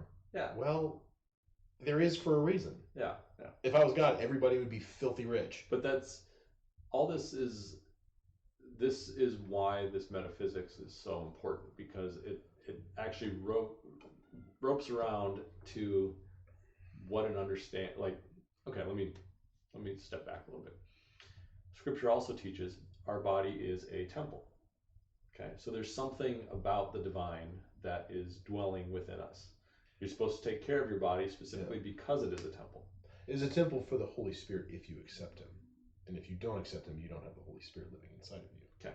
So it's, I mean, technically it's not a temple because there's nothing to indwell in it. I would say consciousness indwells in all things, whether you are lost in the dream, how separate you are from the divine versus not. So again, and again, I don't have anything against atheists, but the atheist would say, no, there is no such thing as God. So they are totally. I don't have enough faith to be an atheist. Sure, there you go.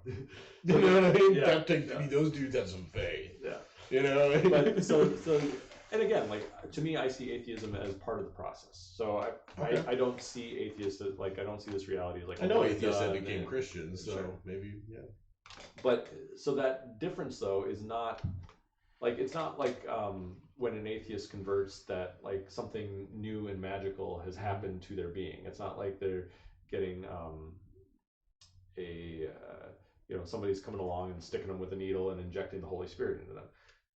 Rather, it's almost a recognition of like, oh, that was there the whole time.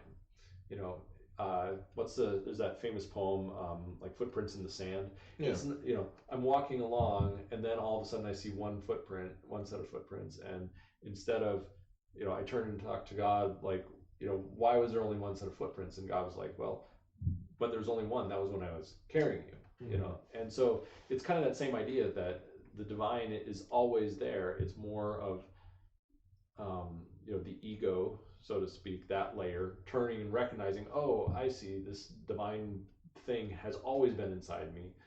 Yeah. I'm just, treating it seriously now instead of ignoring it, right? I'm turning my life to give it worship and glory instead of ignoring it. So why do you think that there's so many variances and so many differences in different religions?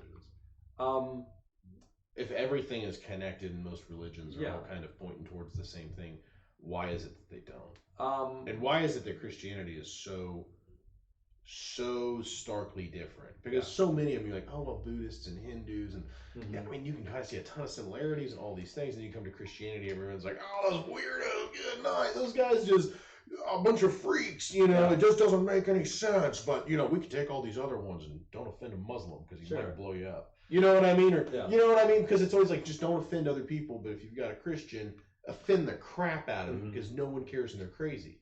That is what that right there should be evidence enough of there's something there. It's not just because they're crazy, because the real crazy ones, don't you dare say something about them. And I'm not assuming, I'm just saying though, there's some religions out there that are like, that's a cult, but don't offend them. Yeah. But a Christian, you can offend them all day. And no one will ever combat that. And it's always just like, yeah, but he's a Jesus freak, so whatever. So I think, but Gandhi was God himself. You know what I mean? So that's what I'm saying. Like, I'm trying to understand the parallel. Because it's like, respect all religions but Christians. Sure. Why is that? I think there has to be something there. So I think there's a few different forces at work. One is that Christianity, like I said, I think it's a non-dual religion. So I think it has, its prophets have had very similar non-dual experiences to other religions, except they never developed the word of non-dualism. So they never said, okay, we're actually trying to point to this thing. But again, the finger can only point. So they just never said they were gods too. Yeah. Their problem is they're not gods. Yeah. So Christianity became more about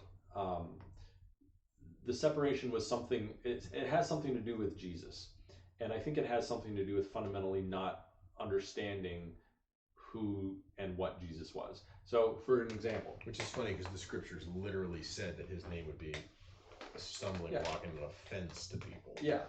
Which is interesting. So here's an example. In a non-dualist religion, if I was to say something about Christianity from a non-dualist lens, I would say, okay, here's a link.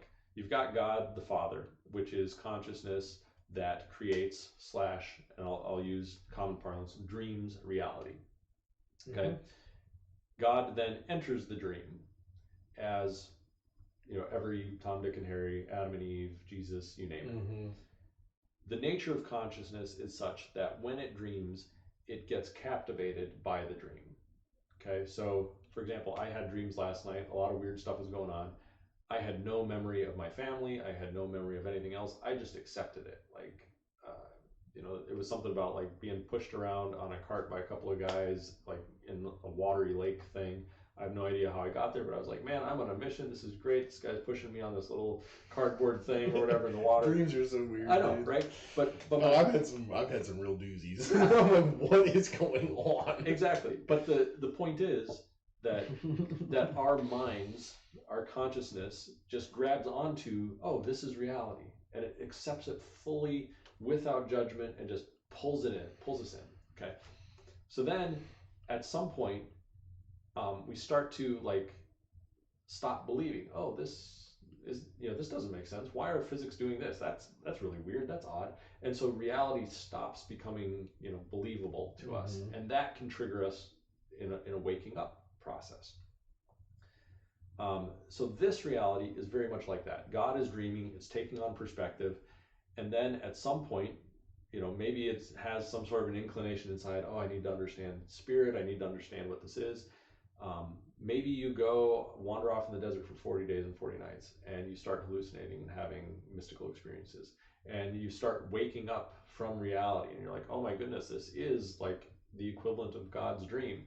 That means that I must be tied somehow to the dreamer, because there's only one thing going on here. Just like the entire dream world, when you fall asleep at night, that whole world is created out of your consciousness. Could you not be tied to the creator because he created you, though? Not because you are him. Well, that's... Because, I mean, like, you're an inventor. Yeah. I know, like, the McAfee, or the whatever, the antivirus thing. Yeah. It's always going to be tied to him, but that's not him. No. And it can't ever be him. So we're in this dualistic framework. That's how it works out. What I'm trying to point us to is that the dream framework is actually a better way to understand what this reality is. So it isn't that God has like... It sounds like chaos. Kind of. I mean, because anything... My dreams are chaos. But anything can be dreamed. And what I'm saying is that the way a dream is, like your dream world created there, right? Okay, so you fall asleep. There's new matter that just sprung into being. There's new people that just sprung into being. That is the definition of creation ex nihilo, which is what God is said to do. Create a universe out of absolutely nothing. Okay, where did it come from? Where did that matter show up? Like, what was the source of that? It's all a product of mind. But it's not, the thing is, though, is it's not created out of... It's absolutely... No, it is. I mean, yeah, you were creating in your mind, but it's something you've already seen. It's always something from this world. Sure. There's hardly... Maybe. Well, okay. Or it's something that you saw in a movie that's like, okay, Alien versus Predator, that's not real, but you still dreamed it. Or it's always something that's connected to this world, but you never create something that you cannot imagine existing. So it's always tied to something in this world. Yes. So imagine, though... So you're not really creating it out of nothing, technically. You're creating it out of something you've already witnessed or experienced. Yeah. So imagine God, the Father, can do literally out of nothing, because there is nothing witnessed. Okay. Yeah. So all possibilities, like common trip reports from people or something like, I existed in a world made out of blocks. My body was made out of blocks. But where did the blocks come from?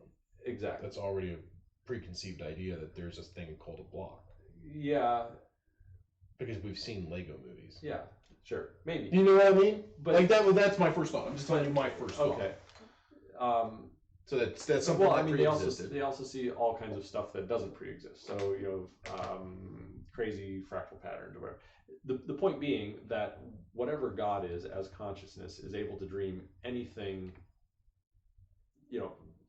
From his perspective, like all possible things are dreamt somehow, somewhere. Mm-hmm. Okay, even stuff that we don't have a three-dimensional representation of, would be possible. And then the process, though, is the same as with our dreams, where we then enter into those dreams and run around and experience them. Okay. So it's kind of like I'm going to develop a video game, and then I'm going to put myself as a little avatar and run around and experience that video game. Mm-hmm. Okay. The mistake that humans make is we are merely the avatar. Like, that's it. And so in the Christian story, it's something like, God has entered into reality in the form of Jesus. Mm-hmm. And then the non-dual step for everybody else is we are meant to become part of the body of Christ. Okay, yeah. So we're part of that spiritual body. So that in the Christian story, that's our connection back to the divine, is like, through the spiritual body of Christ. And it's not that I want to short circuit that, but what I'm trying to say is, like, that's kind of the same message as saying you are Christ. Like, if your finger can say I'm just as much Bob as the rest of Bob is, like it's a part of what this unit of Bob is. But that also assumes that not everybody's a part of the body of Christ. Yes, but that has to do more with the layers of reality than it does some ultimate truth about it. For example, you might have, say, the body of Buddhists. Okay, we could use that language and say, Buddhists are part of that spiritual entity. Which means I would not be a part of it. Which yes. also means that there is a separation between peoples. So, like, I think the thing is like, Christians, I think what people get hung up on in that is, like, Buddhists are not, they're like, okay, there's this divine realm, and if you're a Buddhist, mm-hmm. then you understand it. You have a little bit more insight into this divine whatever type world they believe in. I don't really know what they believe. I'll be honest with you. There's a big elephant that's got a billion trunks or a bunch of legs or something. I don't know. There's some dude that crosses his legs, and that's apparently amazing. Sure. Yeah. Been doing that forever. I don't know, and I'm not trying to make a mockery of it. I just don't quite understand what's going on with half those religions. But if I die, I can be accepted into that. Yeah. The thing that people have a problem with Christianity, it goes, if you're not a part of the body of Christ and you die, you will not be a part of this. Yeah. That's the hang up with it. And there is a definite, and there is don't pass go, don't collect $200. But every other religion, depending on what it is, like the Muslims are kind of like, well, if you ain't a Muslim, you know what I mean, obviously, but they also, that religion is spawned off of Christianity. Sure. The Jewish, the Talmud, that is all a part of the same thing. So that makes sense. But so most religions are just accepting of everybody. How I would explain that is something like, we tend to get hung up on our earthly spiritual figureheads, be it Jesus, be it Buddha, be it Muhammad. But they're all vastly so different. Yes, but we also don't see how these, just like we are part of that particular body and that lineage, that body has a connection up higher, closer to the trunk. So if Jesus and Buddha were to get together in a room, they would actually have a lot of agreement about the vast majority of everything, and they would say, how wonderful that I, in the form of Jesus, got to be the head of this branch, but there's this other branch over here, and those connect, because again, like, consciousness doesn't care. It's across all branches. It's not like only Christians have consciousness in them.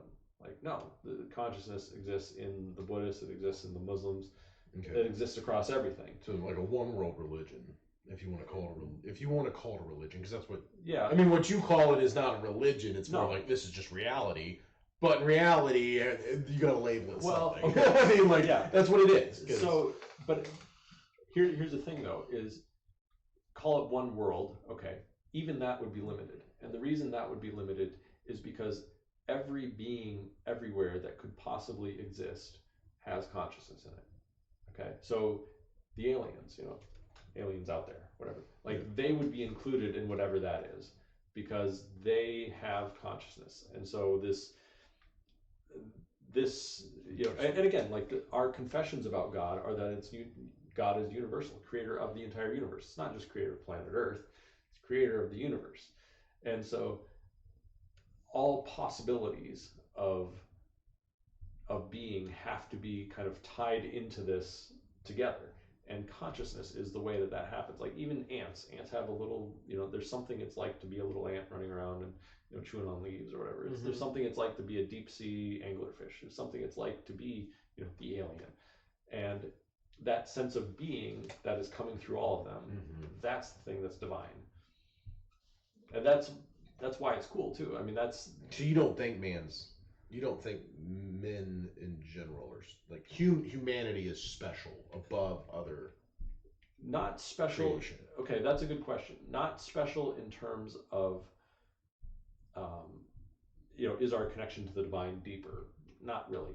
We have a specialness about us in that we can self-reflect. So we have the capacity in our minds to almost like abstract and look at what we're talking about and believe in,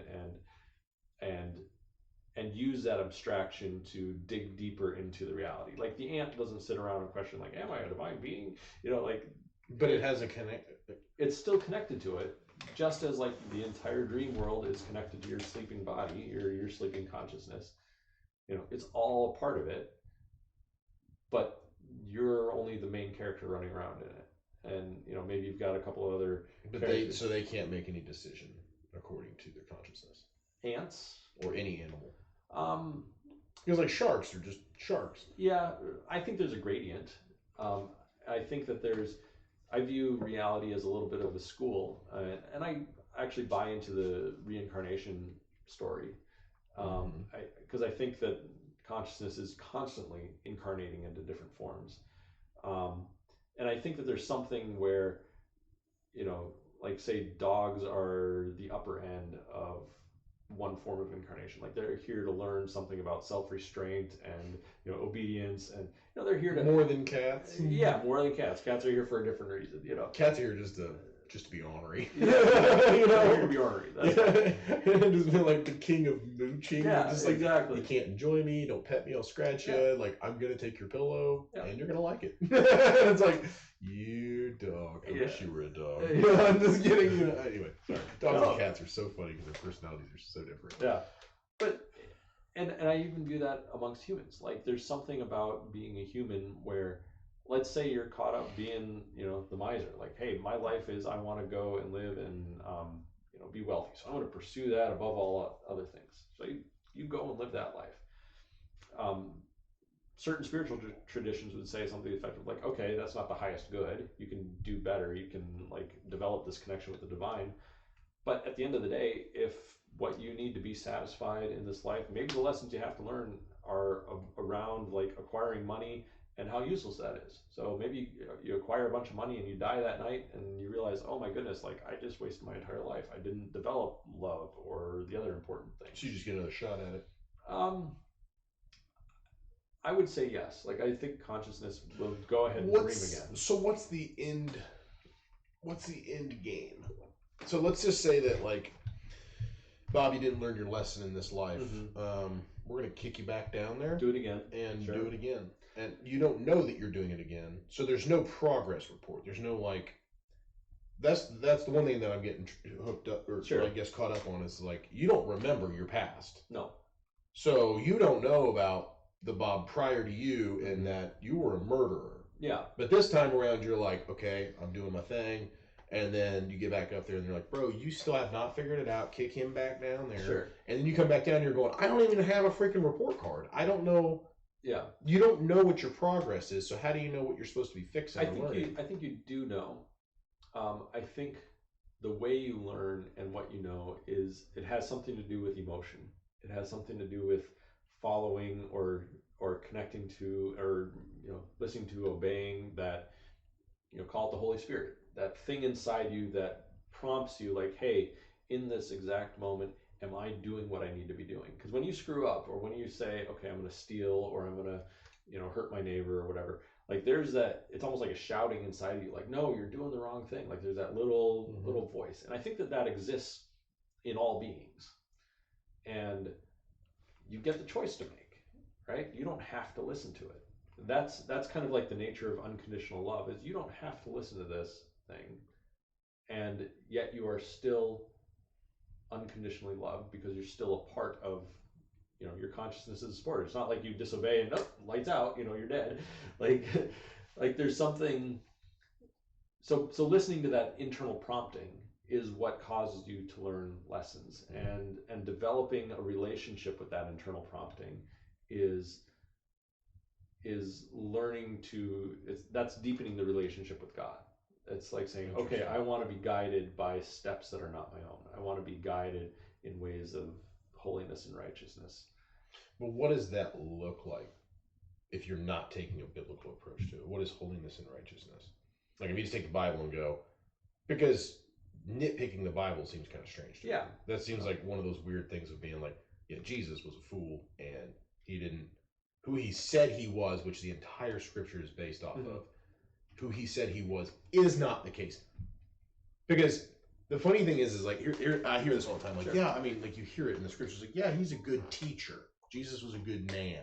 No, he was not. No, I would say, because if he was not a good man, he was not a good person because he claimed to be God. Yes. And that is what put him on a cross and got him killed. Yes. Because the Jews, it wasn't Rome that killed him, it was the Jews. Sure. His own people. Whoever. You know what I mean? But that's the thing. So, but what I'm saying is to sit there and say, well, he had good ideas and good practices that he lived by because he claimed to be God. So if we're going to go with that, like, so nitpicking the Bible, like, so what is your idea of holiness and righteousness without using a biblical description? I would say it is something, there is the mystery of consciousness, and that mystery is inherently holy and righteous. And all beings are, for lack of a better word, because we're lost in the dream, because we're deluded by this and think this is reality, because we view ourselves as merely human, or merely animal, or merely, we're limited in that regard. The lessons that we're learning are to prepare us for a final union and reunion with the divine, where our separation, like we're no longer confused about what is the dream and what is the real. And because again, like our propensity, as like when we fall asleep, our propensity is to get caught up in the dream and pretend, oh, this is real. Okay. So and you're in state then. So like, let's say you reach that point of like, I fully understand now. I've been Bob 40 million times or Bob, something. I'm just saying, like, I don't know how long it takes. Bob, Mary, whatever. Bob, Mary, Joe, you know, Bill, Bob, you know, all. Yeah, you've been all these different. Let's say these different peoples, animals, whatever. I don't. That's the way I understand it so far. And then you reach that state of, I'm good, man. I understand this fully, and I've became the person that I should be. Then what? So I think that there's layers. I think that there's layers where it's like, okay, now I'm going to participate at a higher layer of creative work. So, for example, I would look at non-biological bodies, the Earth, the sun, planets, stars, etc. I think that they have a sense of being to them, and I think that they're more unconditional. So the sun unconditionally loves the Earth and will shine on the Earth and provide it with its warmth and heat, and it doesn't care about your righteousness or unrighteousness. It just shines, and it, there might be like a spirit of, the weather or something, that it rains on the unrighteous and the unrighteous, and it doesn't show any sort of partiality. It is unconditionally loving to all of humanity in terms of how the rain comes. And so I think that there's opportunity, maybe at some of those higher levels, to have that sort of more cosmic perspective. to see yourself as, a son amongst sons. And then I think that the final thing, as so consciousness, as it gets rid of its delusions about, oh, I'm being in the dream, it participates in the dream in a different way. It participates more in a creative way, or as almost like a principality. So this would tie in with, say, like Hindu ideas of gods, small g. So they're more principality oriented. I think that there's a lot of stuff that happens on the back end, on the other side of reality. So maybe there's ways that you can say, okay, that person is on a path. I'm going to give that person a thought, or I'm going to enter into that person's dream as a character and participate in it in a certain way, so that it sets them on a different trajectory, so that they can learn a particular set of lessons. So I think that there's the back and forth participation between the spirit side and the 3D side, and that the nature of our participation changes based on the lessons that we've learned and where we are. At the same time, we're still constantly learning lessons. The final participation is what the Christians would call divinization or theosis. Those are kind of the two words. You see those in the Orthodox faith. And that is, becoming God, or final union with God, are kind of like that's the idea that's wrapped in there.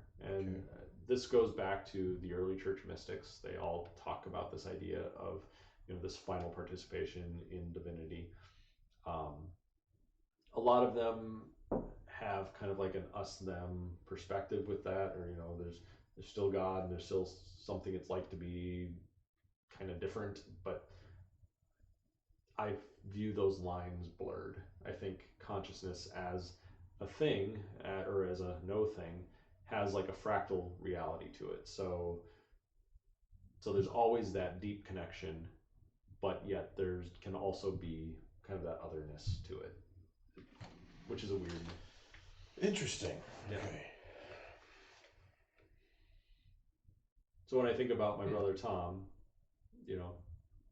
there's still the spirit side that's looking out for his best good. He might be incarnating and doing something different, learning a new set of lessons. But his job there too, in his last, when he was my brother, was to lead me on a particular path. Okay. And at a deeper level, he's not just my brother; he's me. That we're connected, and that we're connected not only to each other as brothers that lived during a particular period of time together, but we're connected across time and space as humans, as people on this planet.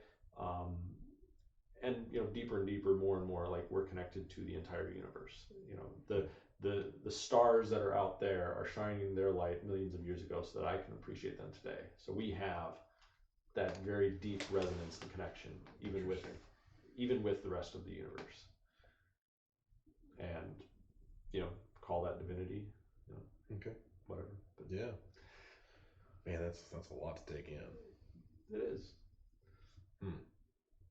But I think that you can have the experience too.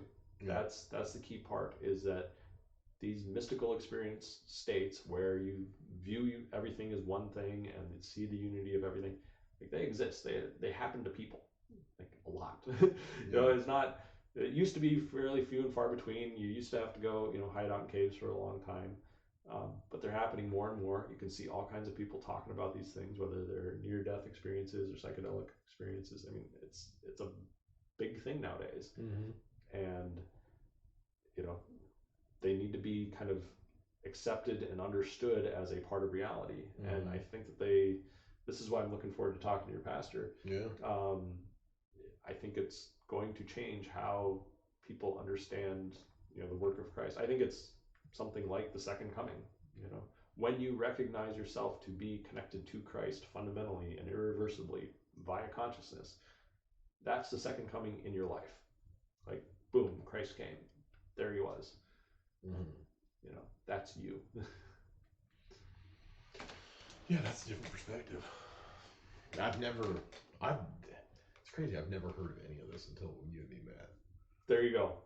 It's interesting. I'm enjoying these conversations for sure. it's fun to learn how people think, how people view life, reality. Yeah, you know, for me, it's even as a Christian. You know what I mean? Like, yeah. I don't. It's just different to me. Like, Yeah. it's interesting, and I definitely think people need to really. It's interesting. It's sometimes it's in the Christian world, a lot of people fear understanding things because they're like, well, what if I give into it? You mean you don't have enough faith in what you proclaim to have? Like enough faith in what you believe that someone might tell you something and you're just going to be like, I'm gonna fly off the, jump off the cliff. And it's like, well, it's okay to understand. Yeah. Like, no one's saying you have to believe it, but it's really, I think it's good to understand things. And here would be my suggestion. To be able to, first off, witness, but to evaluate your own self. And I would encourage you, like, again, I'm not trying to ever dissuade somebody from not following a Christian path. Like, do that. Like, if that's where you're supposed to be, do that. And I would also say, like, believe in those promises where God says that nobody can slip through my fingers. These ones that have been given to me, like, they are held in a way that can never be let go of. And that extends to all manner of different sins that you might participate in, like willingly or unwillingly or whatever. Like, maybe you feel like you're caught up in a bind and you had to go steal or something like that. Like, all this stuff, even the bad stuff, works towards your sanctification. Like, this works to help you out and figure out who you are as a person and your relationship to the divine, and participate fully in your faith. Like, that's what it's there for. My thing is trying to reduce tribalism. So if your faith happens to be an Islamic faith, or happens to be a Buddhist faith, and your path is meditation or whatever, like, participate in those things too. Like, those are important. It's not like, I don't say one is better than the other. I think God calls people towards different paths, puts people in different places of the world, in different cultures, where like here in the West, the Christian culture is dominant, and so, like, people here tend to be Christians, but out east tends to be other things, and the Hindu culture or the Buddhist culture, those tend to be dominant. It's like, okay, grab whatever your culture is and those faith beliefs and start understanding the divine through those lenses. And what happens when those lenses contradict each other, though? At the end of the day, I don't think they do. At the end of the day, it is, each of us is a human we're like the blind man touching the elephant. The elephant is too big for any one perspective to grasp. It is too mysterious. It is too God for any one of us to fully encapsulate the entirety of it. So, like, Jesus said, there is no way to the Father except through me. So let's say, using your analogy, that Jesus is this arm out of the body of consciousness. Jesus, he's in charge of this arm here. So you got your Christians here, you got your Buddhists over here, your Muslims are somewhere else, wherever. So he's here, but he's sitting here going, well, I guess the only way to consciousness or the Father, whatever you want to, like, if you were to put it in your own label here, is only through me. And everyone else, no. Okay. And so taking that. So here's how taking that, how do you explain that? If he's higher up, why would he have said that? Here's how I would put it. Jesus, the person, is another form that God takes. However, there is also Christ, the consciousness. And Christ, the consciousness, has something to do very deeply with love. Love of God and love of your neighbor. And the neighbor is undefined. The neighbor is everybody. It's creation. And so adopting or understanding or deepening love in your life is the same thing as exercising that Christ consciousness. It's the same thing as, like, oh, okay, I'm presented with a challenging situation. So-and-so hurt my feelings, my kid's doing X, Y, or Z, and that's bothering me. How can I act lovingly in this situation? Exercising that love is the same thing as working through Christ consciousness. It is adding to or recognizing the indwelling of the Holy Spirit. It is being Christ-like. Like that's the path, is this path of love. But if he claims that that's the only path. Yeah, and I would say that ultimate reunification, ultimate deification involves, this love aspect. Now that doesn't mean you have to do it this time around. You are still, from God's perspective, you're still eternally loved, whether you decide to reflect that or not. But it's more than just love. It's a belief in that Jesus is God, and Buddha is not. So that's where I would disagree with. But that's what he teaches. I would disagree with that interpretation. I think. In what way?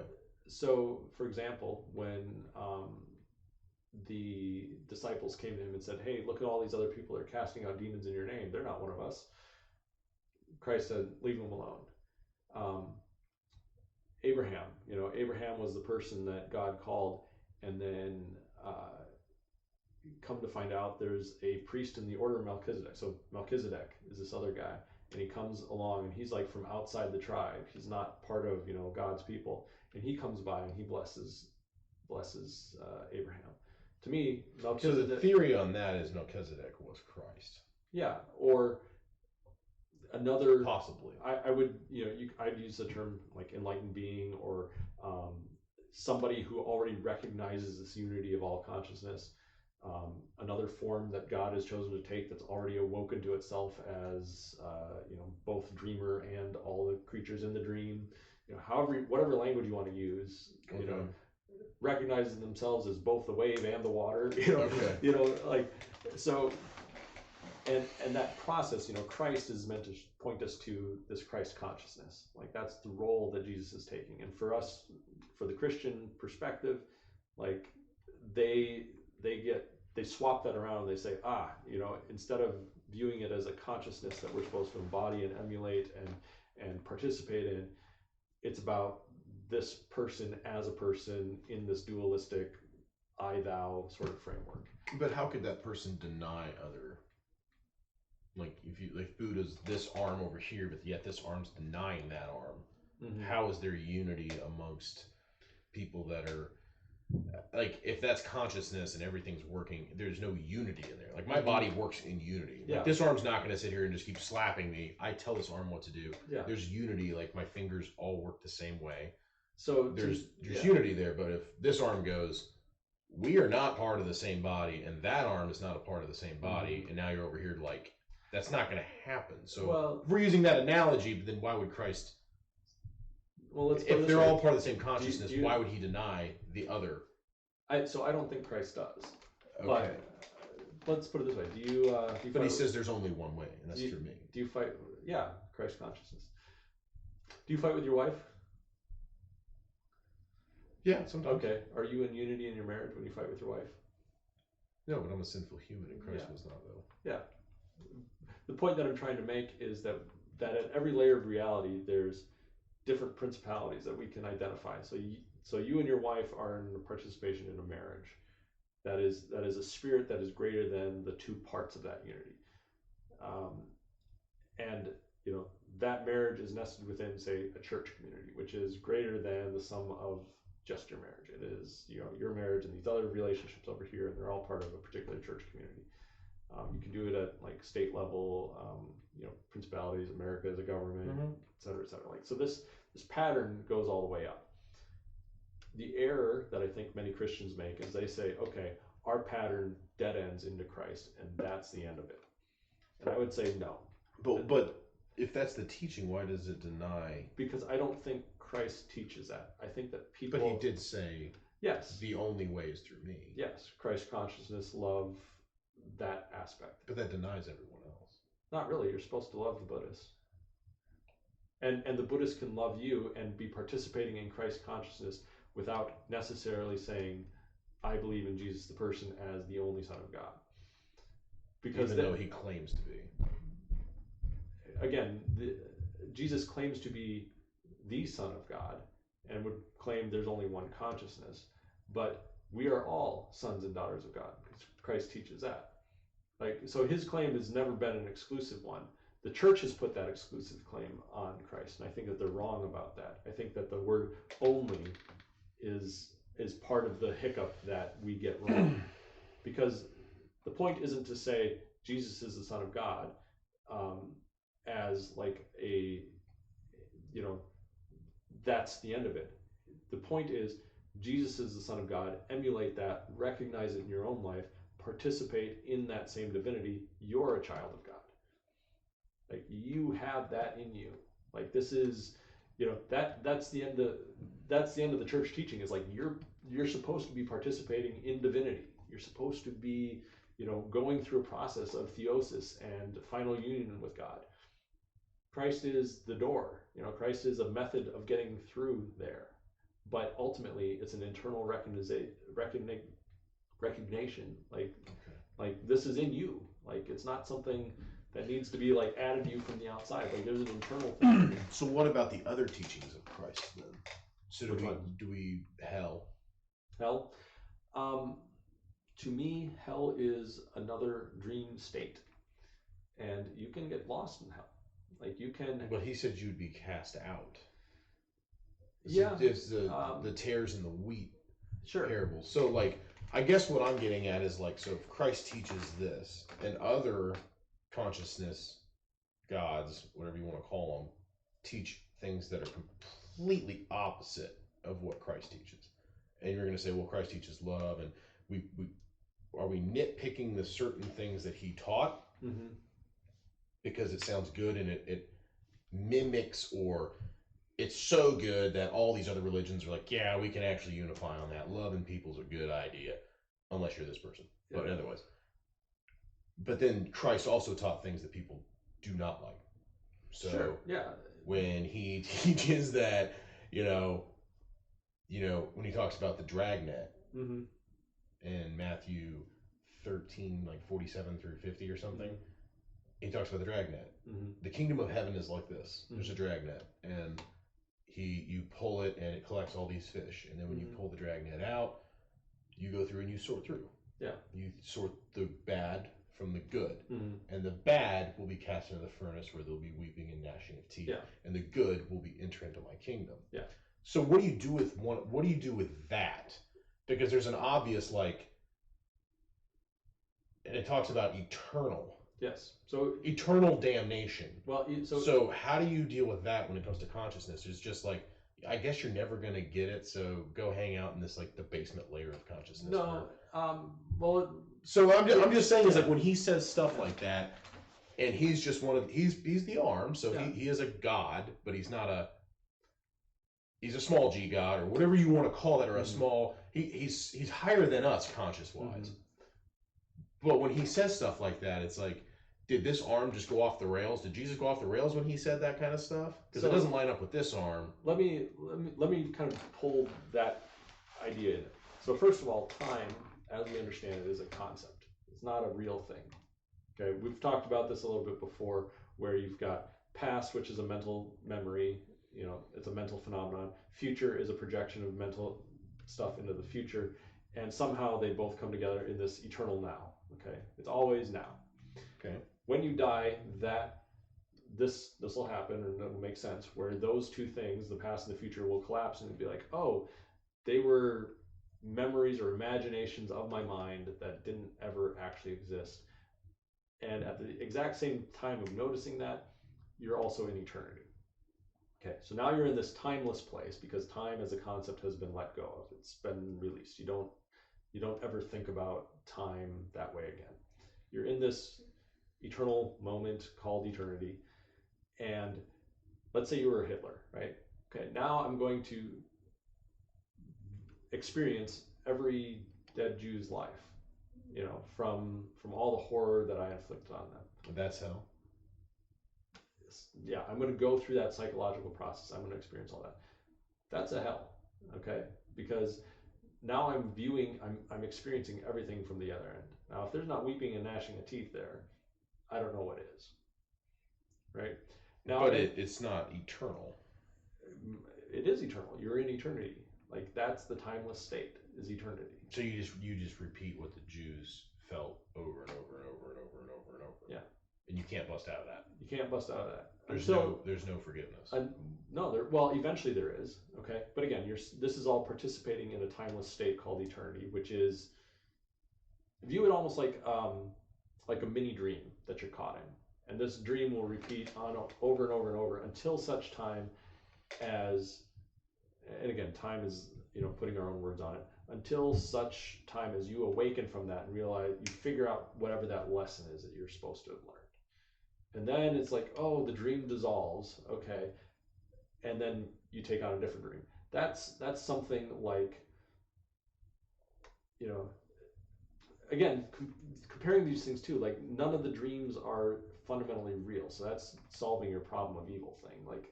Like all this turning away and getting lost in the dream that our consciousness likes to do is, it's not fundamentally real, but our journey back to God is like a waking up over and over and over again. Like, okay, we are part of this divine thing. Okay, we're gonna keep moving towards that. Oh, I get sidetracked by, I want a life full of sex, so I'm gonna come back as a bonobo. And then, oh, okay, that wasn't real. Let's reorient. Let's work on the love side again. Okay, so we're doing that over and over and over. And again, like this is the two sides of reality. One is this eternal thing that, has no beginning, has no end. It is that which in all dreams arise, all possible realities happen, all creation happens. That's the divine thing. And then there's us as separated soul shards that are like, okay, I'm pretending I'm not God for a while. I'm going to go and live this life and, fall into this dream and participate in a less conscious fashion. It's very strange, but it's definitely hard to. I'm trying to follow it. I'm trying to follow it the best I can. And maybe someday you'll have a moment that comes out of the blue, and you'll remember, and you'll be like, oh yeah, here I was playing a Corbin all day. Man, that was an interesting, crazy dream. I'm waking up. Oh, that's right. I'm this divine thing going on. Like, oh, there's, I see the interconnectedness. And then you think, but I liked being Corbin. I want to go back there. I want to finish that dream and see how that. Okay, yep. So then you're back in your body, and then you, Corbin, wake up and you're like, holy cow, I just had a divine mystical experience. I saw it all. I get it. I remembered. Let's live this life better. Let's become more loving. Let's see the divinity in everything else and run with that. Yeah, that's interesting. It's pretty crazy. Yeah, it is, dude. It's been a good talk, Bob. We're going to have plenty more talks like this. There you go. If you like this, subscribe, share, join us on Locals. Yeah. Got to get that up and running a little bit better. Yeah, and comment. Give us something. There you go.